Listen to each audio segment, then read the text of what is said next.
Hello! Hi everybody! So today I'm going to be sharing with you all of my paintings from my October challenge. I did these 31 paintings over the month of October for a challenge called Undying Tales, created by Stephanie Law. I really pushed myself in this challenge. I experimented a lot and I honestly don't really like many of the paintings that I did because of this. I think a lot of times when you experiment a lot, you may see a decline in work for a while. I don't know if that's how it works for other people, but that's how it works for me. And so I didn't stay in my comfort zone. I experimented a lot and I also didn't redo too many of them. So I posted my work whether I liked it or not most of the time, unless I really hated it and had time to redo it. But my goal was to do all of the paintings to finish by October 31st. If I got a day or two late on a few of them, I was okay with that, and that happened many times. Not many, maybe 3. I think next time I do a challenge, my goal would be to start things early enough that I'm not playing catch up at any point, always a few days ahead. I didn't realize how close October was until it was upon me, so did not prep as much. But I am thinking about, I don't remember if it's called Mermaid month, and I have some ideas. Hopefully that doesn't creep up on me. All of the plants and animals in this challenge are endangered or were endangered. One was even already extinct. Many of my favorites that I'm sharing with you today, I'll have linked up here or in the description box below if you want to see the process on them. If you want to see more of this type of art, please consider subscribing. Anyways, enough talking, let me show you. The first one that I really loved was this one, my Bengal tiger. I liked this one because I just love how the colors came out. This was the first painting I did with Prismacolors. I had many Polychromos pencils that I was using, and I realized that they weren't laying down super well over some of the watercolor paintings that I was doing. I actually think the main problem was the paper plus the watercolor, but I didn't realize that at the time, so I went out and tried some different brands of pencil. And if you want to hear more about that journey, you can check out this link here, because I think I will be sharing all that I learned about colored pencils during this challenge. This one here, so here's a bear, and then oh my gosh, deer. He was a deer, like the teeny tiny deer from Florida.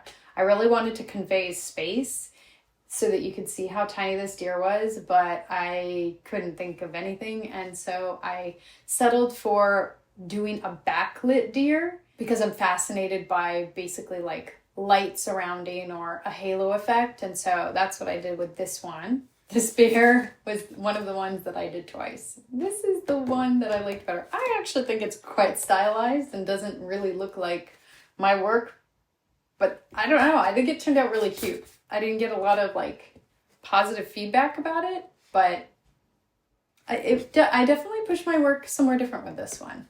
And had some happy accidents. I love the way this one turned out. I had a very specific idea in my head, although I was intending to do a background with this one, and then I was like, no, I don't want to do that. I love how it turned out. I feel like it was a lot of fun, and I would love to be able to express more joy and humor in my work, and I really haven't figured out how to do that yet. I think I got pretty close here though, so definitely one of my favorites. All right, another of my favorites. I really struggle to be creative. Sorry, that doesn't make sense. I struggle to share my creativity through my visual art. It's just not something I find easy, and I feel like I was able to do it here. I knew I was going to do the hibiscus, and I wanted to do it in kind of a unique way, because honestly, like, I love other people's paintings of flowers, but painting flowers isn't always super interesting to me. So I came up with a way to combine it with something. I'm really happy I did that, because I did not do that much during this challenge. I really wanted to give respect to the challenge for the most part, you know, like, these animals are potentially going to die and be like gone, and like, I don't know how much I want to bring humor I felt like just bringing attention to the animals themselves was enough. It felt almost disrespectful to try to get too creative. That's probably just me getting in my head too much about it. Bringing attention to something's bringing attention to something, and that was the point of the challenge for me, is bringing attention to the endangered species. Okay. Even though I wrote the meaning of this one in the caption on my Instagram, I don't think a lot of people actually understood why the skunk is doing a headstand. The skunk is doing a handstand for the reasons you think a skunk might be doing a handstand, to improve its aim, which I think is brilliant for the skunk. And I feel like my sense of humor very much was conveyed in this painting. However, I think that was lost on a lot of people. Nobody told me I had the sense of humor of a 5th grader or anything like that. So I think people didn't get that my skunk wasn't just doing a cute handstand. No, he's doing a handstand because that is an incredibly useful thing to do if you are a very small animal and your weapon is the scent that comes forth from the other end. You want that end to be like closer to the tall, big things behind you. Okay, so if we look more closely at this one, the reason why I loved it so much is the colors that I was able to put in it. I just love how it came out. Glad I was able to do a white background because I really love white backgrounds. I would love to be able to do other backgrounds as well, but I'm always just really drawn to the work of other artists when they have just a plain white background and the emphasis is the subject. And this one. I did this one very similarly to a portrait. This is the cougar. This one I believe is actually already extinct, except that what I read is that cougars there's no species of cougar that's distinct from any other species. All cougars are the same. There's no species that's so distinct they would not be able to reproduce. This one was really fun to do because I did it similarly to how I would do a portrait, which is what I'll be working on a lot in the next coming weeks when I continue my 100 head challenge. The doing portraits where everything's pretty smooth is like just a joy to do with watercolor. So I really enjoyed putting down the watercolor layers, and I liked emphasizing the animal's eyes. Now I did that in all of my paintings where the animal had eyes. I tried to do it to some degree or another, especially if it was a close-up. I always try to emphasize the eyes and the other features of the face because I think that helps humans connect to the animal. So those were my favorites. And now I'm going to be sharing with you all the rest, all 31 of them, and going into more depth about each of them. I completely did not do the Sierra Nevada Red Fox justice. I'd like to repaint this one in the future. The numbers for these foxes are really, really low. Maybe as low as 20 foxes are left. And some of the problems that they're facing are increased temperature, logging, off-roading. The rowan tree is known as the tree of life because of its ability to produce berries at really high altitudes. And the pests and pathogens are what's hindering reforestation efforts for these trees. I love the markings on the Canada warbler, and acid rain and habitat loss are some of the problems for these birds. This was the first time I ever painted sky on top and water on bottom. I also used several different reference images to make this, and I don't really love how it turned out, but it was a super stretch for me, which was good. These turtles are endangered because of their overexploitation in the food market. There's only one species of tiger in the world. This is a subspecies, and they need a large habitat area to support them. They've lost prey, they've experienced poaching, and other human-wildlife conflicts. I really wanted this one to go well because in an alternate universe, I have a master's degree in primatology. These monkeys are seen as pests and have a fragmented habitat. Luckily, this magically named bird is actually only near threatened. I was super excited to get out my blues to paint this one. Oak trees are one of the most otherworldly trees to me, and I cannot imagine this world without them. They are more vulnerable because of disease, pests, and weather changes. I was ahead of schedule with this one, and thank goodness, because I really didn't like how it turned out the first time, and I had time to do it a second time, and I learned so much on the second one, and I love how it turned out. I am happy to announce that measures put in place in 1979 have stabilized these bat populations. These tiny deer, I think about the size of a dog, are endangered because of poaching and habitat destruction, but a wildlife refuge was established in 1957, and so their numbers are increasing. These trees comprise of 80% of Hawaii's native forests, and they're the first tree to take root after a volcano spillage. Unfortunately, they're being ravaged by a fungus called rapid ojai death, and other issues are wildfires, loss of pollinators, myrtle rust, competition with alien invasive species as well.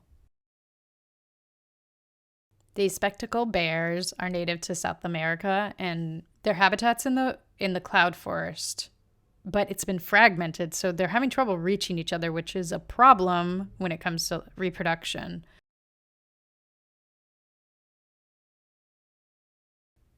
Zebra sharks are spotted as adults, and they're striped as little babies. This was fantastic to paint because anything watery is always easy in watercolor. They are endangered because of habitat degradation as well as being hunted for the shark fin trade.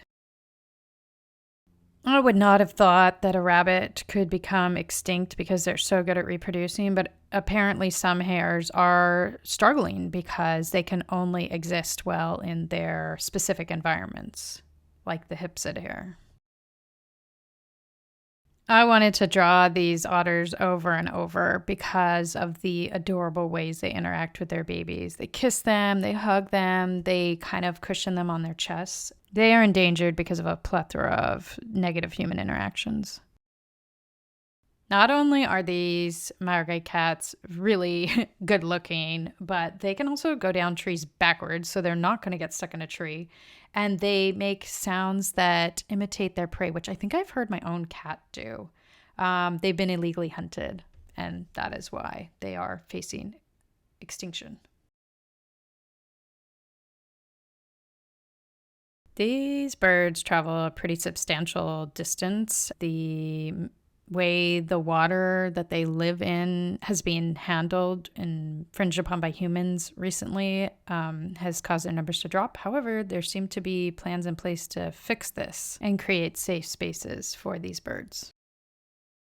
There are 7 species of Hawaiian hibiscus native to Hawaii, and not all of them are endangered as far as I could tell. Skunks are really gentle creatures and only spray as a last resort. And like many of the animals I've already mentioned, their numbers are declining because of, among other things, habitat fragmentation.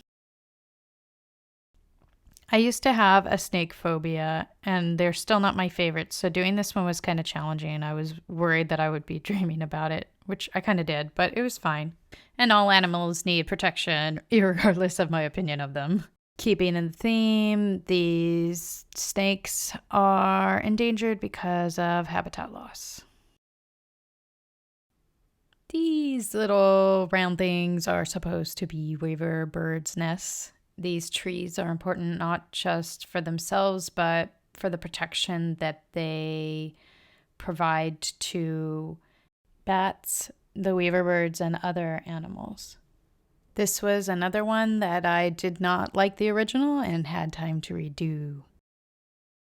This subspecies of cougar, the eastern cougar, has been extinct since 2011 due to habitat loss as well as bounty hunting that happened while North America was being settled by Europeans. There are efforts to reestablish the western subspecies of cougar, where the eastern cougar once lived.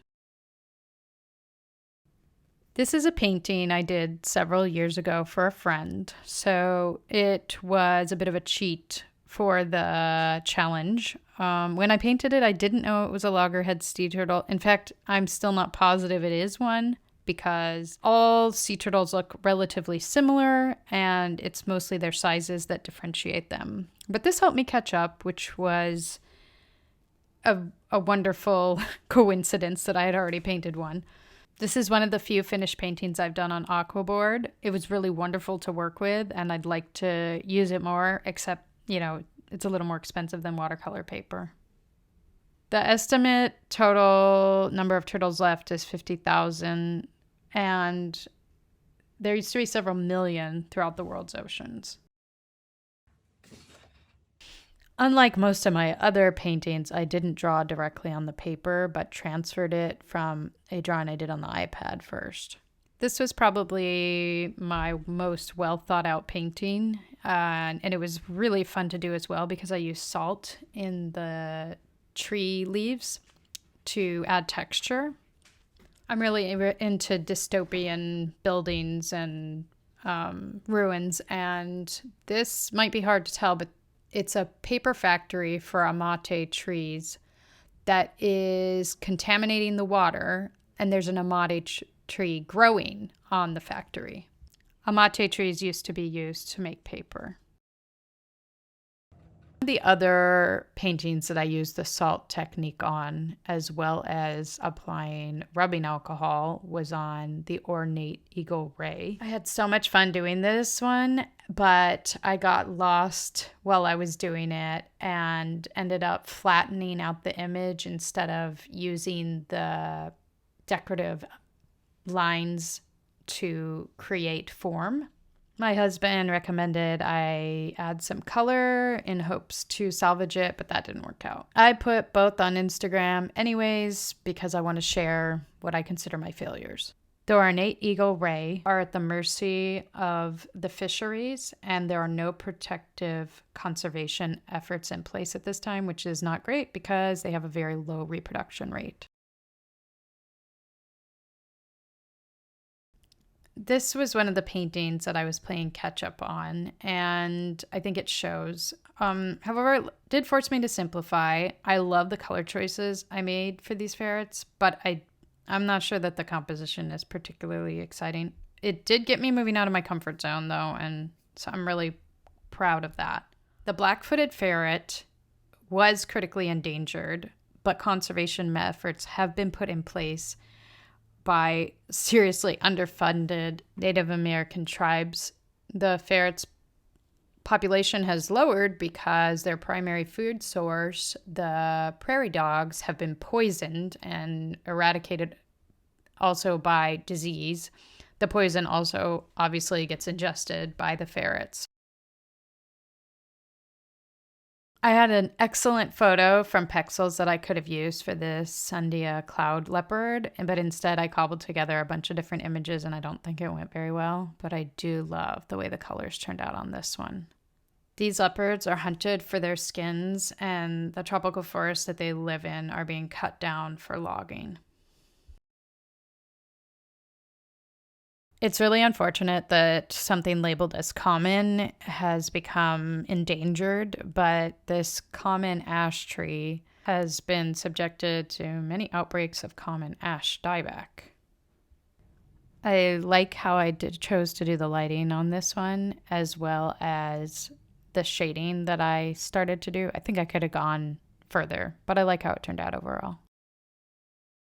I love the way the colors came out on this giant golden crowned flying fox, which really looks like a fox or a dog. It looks like a flying fox. And they are one of the largest bats there are. They are poached for bushmeat, and they are also endangered because of deforestation. I think this is one of nature's most exotic looking animals I've ever seen, and I'm so disappointed in how I portrayed it. I just nope, would have tried again if I had time. They are luckily only near threatened, but they are near threatened because they are being hunted for their feathers or captured to be sold as pets, and they can't survive in captivity. So capturing them to be sold as pets is a death sentence. However, the beauty of these birds has been an integral in inspiring the protection of their homes in the cloud forest. So I guess being hot is really working out for them and anyone else living near them.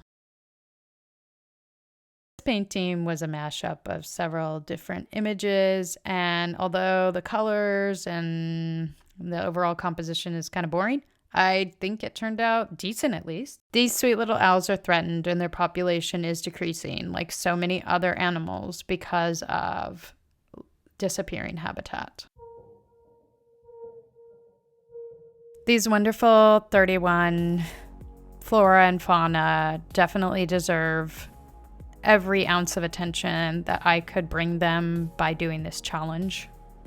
And I hope my choice to give them attention has some sort of butterfly or ripple effect. Woohoo! You made it to the end. Thanks for joining me all the way here. That was a lot to cover, and it's been a wild, crazy ride, and I appreciate that you joined me, and I'll see you in the next one. Bye!